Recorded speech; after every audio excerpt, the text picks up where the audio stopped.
Ayan po, good morning. Ayan, papunta na tayo kay Kuya Bal Santos Matubang. Sa kasalukuyan po ngayon ay nakasakay tayo sa tricycle papunta na sa bahay ni Kuya Bal sa Perpiuan,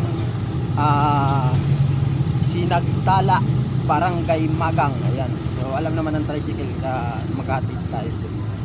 Sana ma-meet nandun si Kuya Bal at ma-meet ko na, kasi tagal ko na talagang gustong puntahan. So ang totoo niya, magpapasama sana ako kay Team Kagawad, kaya lang ay hindi ako natuloy samahan. So nag-personal ko na pong pupuntahan, ako na lang, dahil binigay naman na ni GP Alivio ang address. So maraming salamat po. At nandito na tayo sa harap ng bahay ni Kuya Bal kung saan, at nahiya akong kumatok pero tatry natin.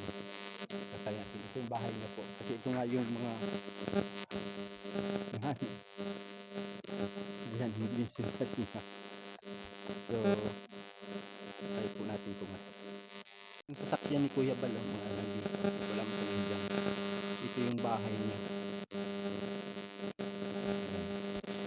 Sana nandyan, sana nandyan. Tatry po natin makatok. Hello po, at nagpunta ako dito sa bahay ni Kuya Bal, kung saan ay wala, natimpuan ko ngayon na wala si Kuya Bal. So nasa Donsol, Sorsogon daw, sa landing pad yata. So ang mangyari nito, siguro balik na lang ako. Si GP yata ay nasa Manila daw. So ito yung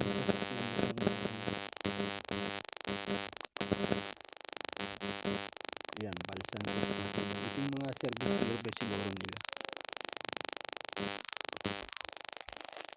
So yan, at ang mangyari ngayon ay uwi na lang ako. Wala, mas maganda talaga siguro pagbalik dito kailangan mag-message na lang muna siguro.